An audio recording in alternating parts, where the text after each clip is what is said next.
السلام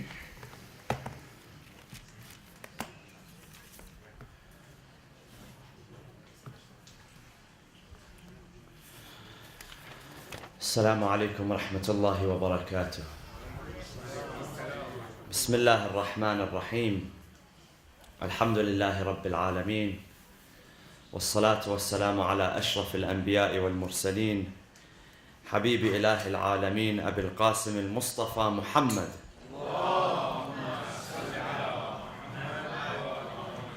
وعلى أهل بيته الطيبين الطاهرين المعصومين المنتجبين. أعوذ بالله من الشيطان الرجيم. بسم الله الرحمن الرحيم. إن الله اصطفى آدم ونوحا وآل إبراهيم وآل عمران على العالمين، ذرية بعضها من بعض، والله سميع عليم. صدق الله العلي العظيم. وصلوا على محمد وآل محمد.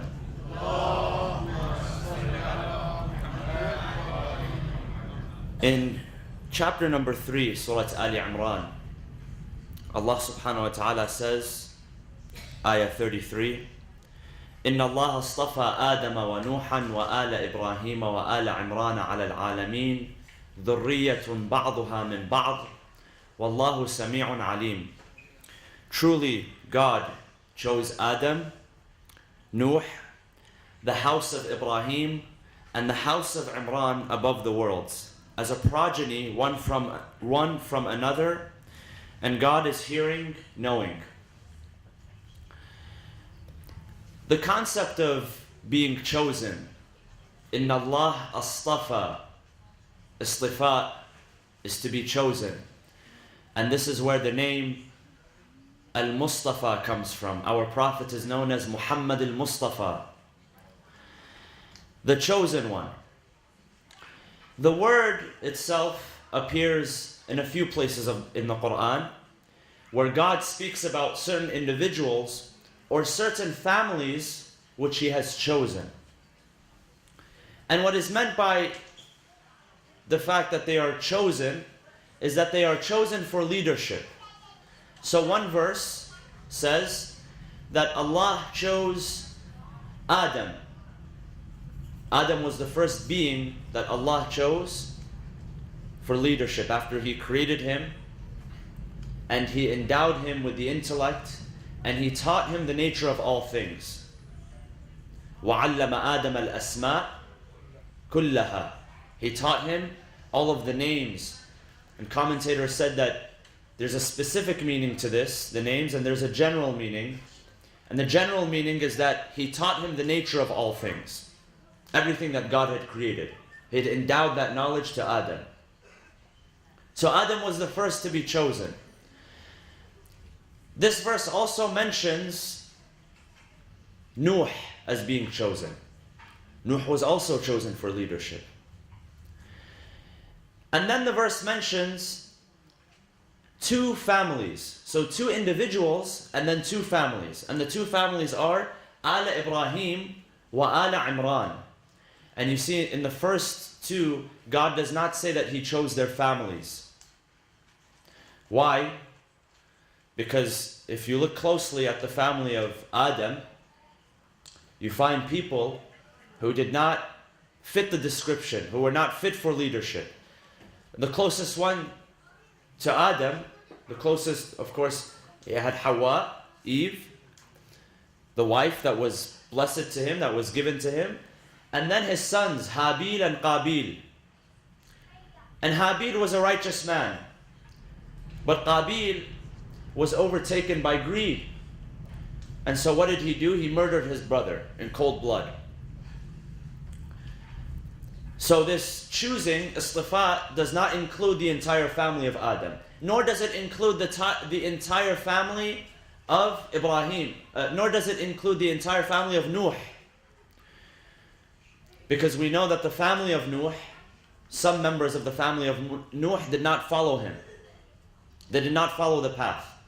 His wife, number one, did not follow the path. In Surah Al-Tahrim, Allah subhanahu wa ta'ala says that mention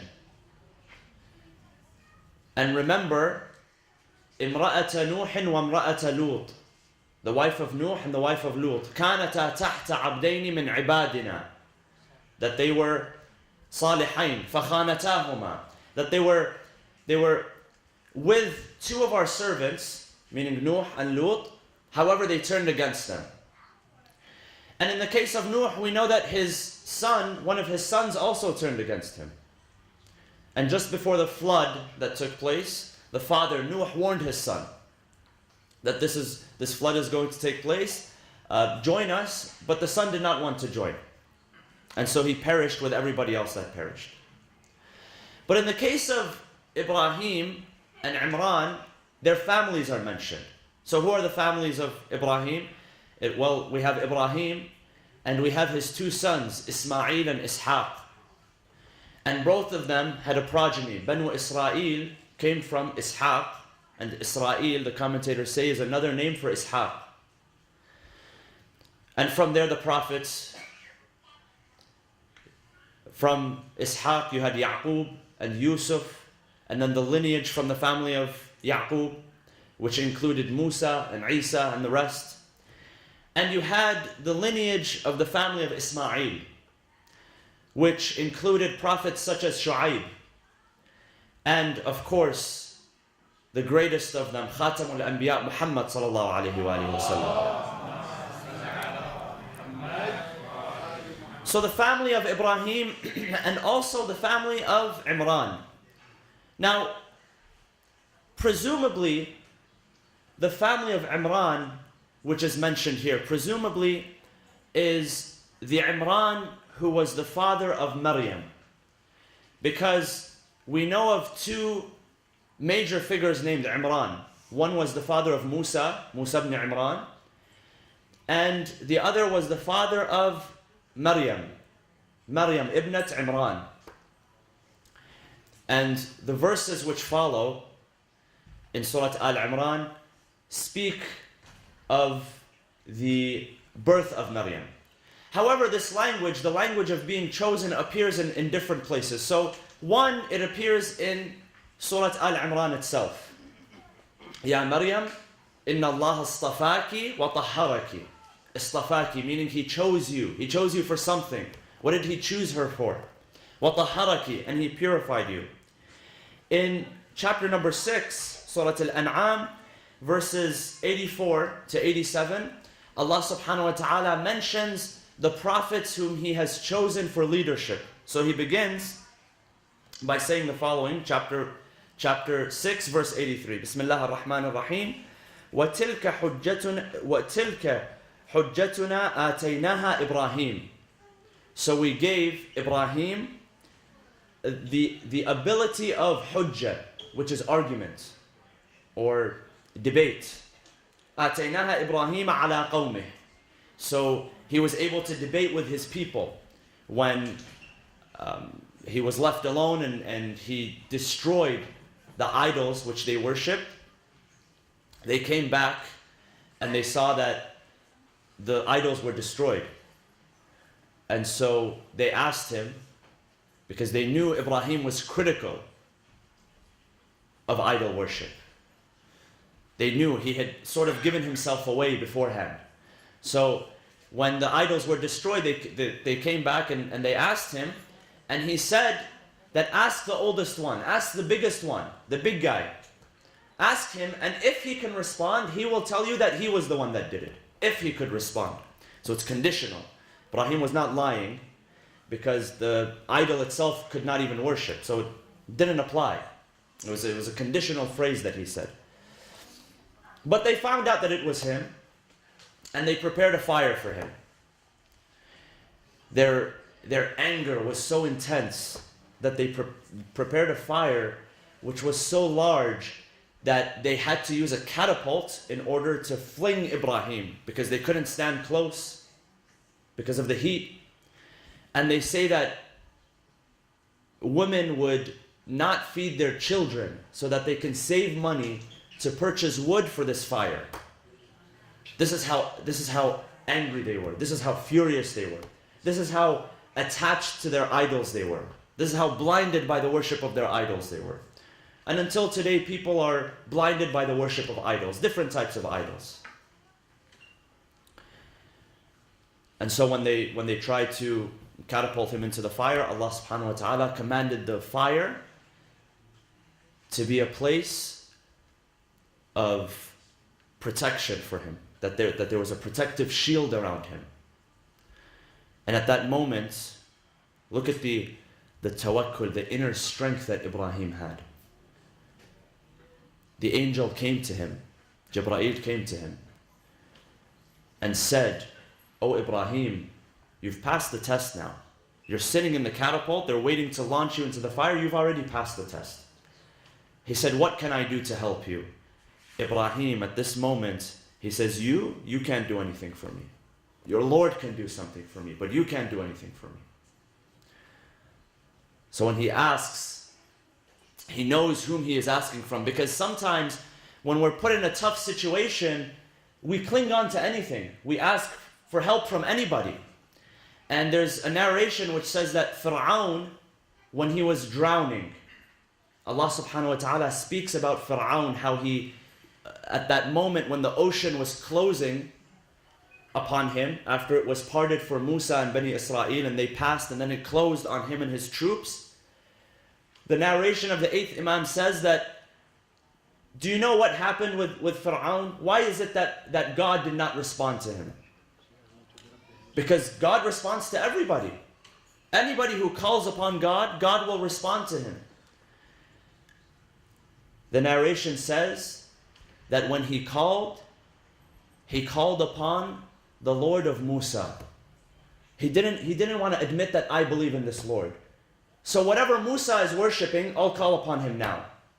See his bigotry and what he thought of himself. He knew that he was about to lose his life, but still. He said the Lord of Musa. So the hadith says sincerely he did not call upon God. He called upon what he believed to be the God of Musa. And that was not enough. So Ibrahim was tested. And Allah subhanahu wa ta'ala says, تِلْكَ حُجَّتُنَا آتَيْنَاهَا Ibrahim. So we gave Ibrahim the ability to defend himself. When they asked him, why'd you destroy the idols? He had a reason. He said, ask the big guy, and if he can talk, he'll tell you. عَلَىٰ قَوْمِهِ نَرْفَعُ دَرَجَاتٍ مَّن نَشَاءُ إِنَّ رَبَّكَ حَكِيمٌ عَلِيمٌ. And then he speaks about those people who were chosen after him. وَوَهَبْنَا لَهُ إِسْحَاقَ وَيَعْقُوبَ. We gifted him. وَهَبْنَا. We gifted him. It's a very special word that is chosen here. Why did we... It wasn't that we granted him, we gave him, we gifted him.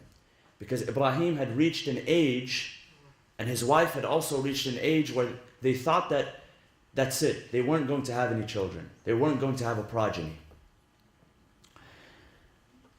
And when the angels came to give him glad tidings that he will have Ishaq, he said, what have you come to tell me? They said, we came to give you news, bushra, good news. قال أبشرتموني على أن مسني الكبر. Are you here to tell me that I'm an old man? I know I'm an old man. فبما تبشرون. What are you here to tell me?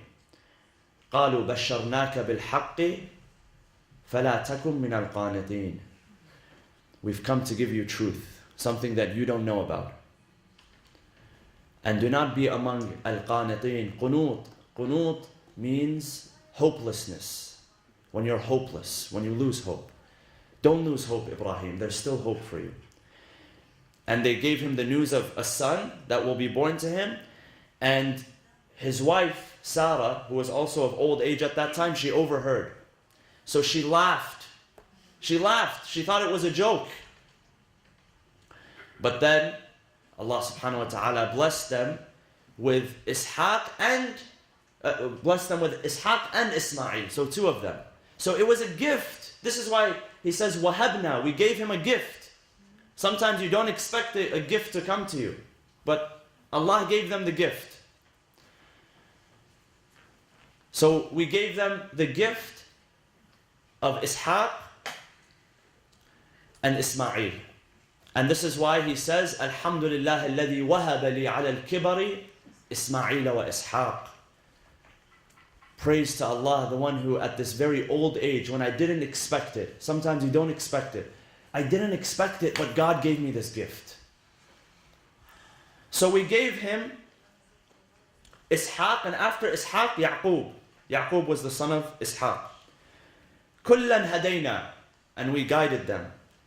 And then he continues, وَنُوحًا هَدَيْنَا مِنْ قَبْلِ. And before them was Nuh, because Nuh preceded them. Nuh was before Ibrahim. هَدَيْنَا وَنُوحًا هَدَيْنَا مِنْ قَبْلِ وَمِنْ ذُرِّيَّتِهِ. And from the progeny of Nuh, داود وسليمان وأيوب ويوسف وموسى وهارون. So who are these prophets? We know of Prophet Dawood and his son Sulaiman, وأيوب. And also from his progeny was Yusuf, the Prophet Yusuf mentioned in the Quran, chapter 12. وَمُوسَى, Musa from the lineage of the family of Yaqub. And Musa and his brother Harun.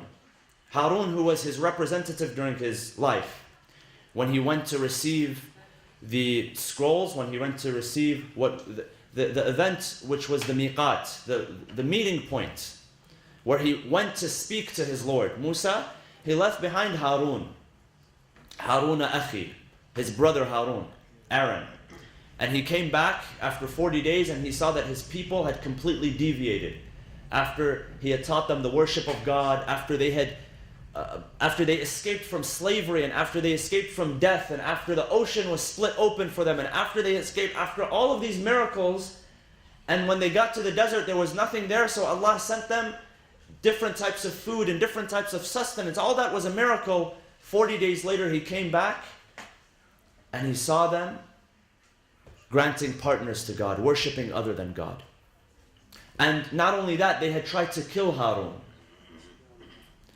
They tried to kill him. And Musa came and rescued his brother. And then, from that progeny, continues, وَزَكَرِيَّا وَيَحْيَا وَعِيسَى وَإِلْيَاسَ كُلٌّ مِّنَ الصَّالِحِينَ وَإِسْمَاعِيلَ وَالْيَسَعَ وَيُونُسَ. These are all prophets. وَلُوطًا وَكُلًّا فَضَّلْنَا عَلَى الْعَالَمِينَ وَمِنْ آبَائِهِمْ وَذُرِّيَّتِهِمْ. So among their fathers and from their progeny, وَإِخْوَانِهِمْ, from their brothers, وَاجْتَبَيْنَاهُمْ وَهَدَيْنَاهُمْ إِلَى صِرَاطٍ مُسْتَقِيمٍ. So we also, اجْتَبَيْنَاهُم, meaning that we chose them, we appointed them. So Mustafa means the chosen, but Mujtaba also means, it's another way of saying someone who is appointed or chosen. So these are the people God says that we've chosen them. It's not that we have left it up to human beings to choose who their leaders are going to be. Their leaders who teach them, of course, their connection to God, their connection to Allah subhanahu wa ta'ala. The prophets, it is not up to them to choose who their prophets are going to be. This is by divine appointment. So, this concept of being chosen, it continues. And Allah subhanahu wa ta'ala speaks about choosing Maryam. And in Surah Al-Imran, chapter number 3, Allah subhanahu wa ta'ala tells us the story of the mother of Maryam, when she gave birth to Maryam.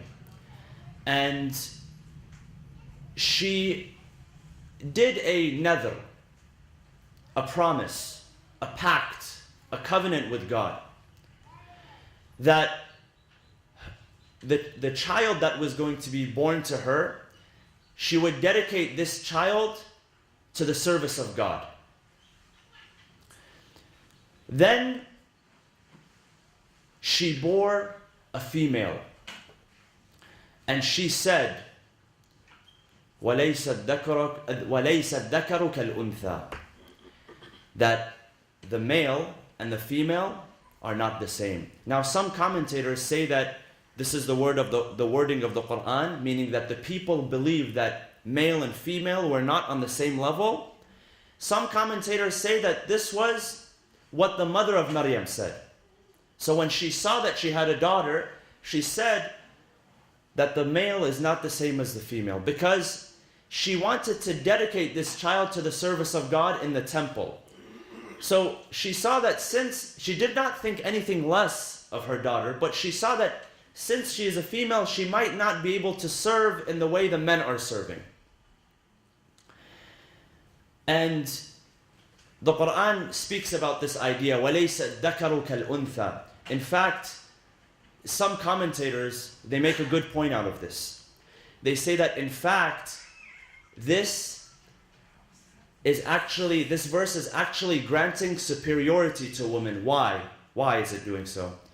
Because the perception is that women are not on the same level as men. However, the Quran then proves that from the progeny of Maryam came the prophets. So this is actually giving her superiority. This is actually giving her great status. That people do not think that men and women are on the same level. They give more preference to men or a male. And this was normal at that time. Even during the time which preceded Islam, the introduction of Islam into the Arabian Peninsula, there were those who would bury their daughters alive because they saw their daughters as nothing but a burden. There was nothing that you can benefit from her. There's nothing that she can help with. She's only a financial burden. So they would bury their daughters alive. A heinous practice which Islam completely outlawed. So she gave birth to Maryam and she said, وَلَيْسَ الذَّكَرُ كَالْأُنْثَى, that the male is not the same as the female, or the female is not the same as the male. However, Allah subhanahu wa ta'ala makes a point. He says, Ya Maryam, He speaks to Maryam, إِنَّ اللَّهَ اصْطَفَاكِ وَطَهَّرَكِ. Back to that word, istifa, meaning chosen. So God has chosen. When God chooses somebody, that's it. It is not up to people to dispute whether this person is up to the standard or not up to the standard. Whether this person, just because they come from this background or that background. In fact, you know, it's said that one of the things about the Prophet Muhammad sallallahu alaihi wasallam was that when he went to Medina, he found there to be a Jewish community. And some of them had expected the final prophet to appear in the Arabian Peninsula, and that's why they relocated, because they were expelled from Jerusalem. They relocated many of them to the Arabian Peninsula, to Medina, specifically Medina, Yathrib, known as Yathrib at that time, because they were expecting the final prophet to appear. However, he appeared and he was not from Banu Israel. They did not expect him to be who he was. He was not from Banu Israel, he was an Arab. And it's interesting because, you know, in our minds, we have certain perceptions of who we think the Prophet should be or who we think the Imams should be, when in reality it's completely different. And we find that in the case of Maryam alayhi salam, Allah subhanahu wa ta'ala granted her a great position to where He created the progeny of the prophets from her. Her progeny was Isa alayhi salam. And because of that she was honored. She was the mother of Isa alayhi salam. And what this tells us is that there's usually, in every time and in every place, there's a public perception. The public, people, they perceive certain things. So, for instance, وَلَيْسَ الذَّكَرُ كَالْأُنْثَى, that the female is not like the male, this is a public perception. This is something which people, they sort of construct and they agree upon. And you notice that public perception is not always the same as reality. So you have two things. You have public perception and you have reality, and they don't always match up. Not everything that the public believes is accurate and real. Can we agree on that? And this is why many politicians today, and not just today, back then, are very, very successful. Because they're able to take this public perception, which has nothing to do with reality, and they're able to sway the people, or influence the people, or scare the people with this public perception. Musa, alayhi salam, one of the challenges that he faced, and Fir'aun was a very powerful individual. He was a powerful individual. And one of the things that he said to his people was the following. He said, "O people, do not follow Musa. إِنِّي أَخَافُ أَن يُبَدِّلَ دِينَكُمْ أو أن يظهر في الأرض الفساد. What did he say?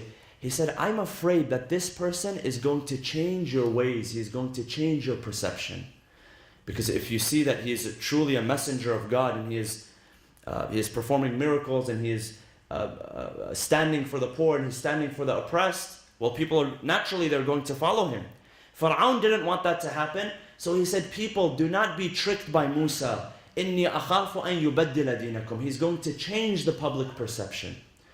When you find that one of the things that was a mission of the prophets and the imams, alayhim salam, was that they knew that what reality was in contrast to public perception. So just because something is accepted publicly does not mean that it is the reality. And in this verse we find that she says that the public perception is that the female does not own up to the male. The female cannot do what the male does. Allah subhanahu wa ta'ala, He blesses her with Maryam, who is blessed with Isa alayhi salam, who is one of the greatest role models, one of the greatest prophets to ever walk. You know, if we read, there are so many similarities between our Prophet Muhammad and the Prophet Isa alayhi salam. Allahumma salli ala Muhammad wa ala Muhammad. In their humility, in their character, in their ethics, in their morals. In fact, we have an entire collection of hadith which are the hadith of the Prophet Isa, which are found in Islamic tradition. And there are many, many similarities. There's one narration. It says, and I'll end with this, it says, the Prophet ﷺ said to Imam Ali, he said, "Oh Ali, your case is like the case of Isa."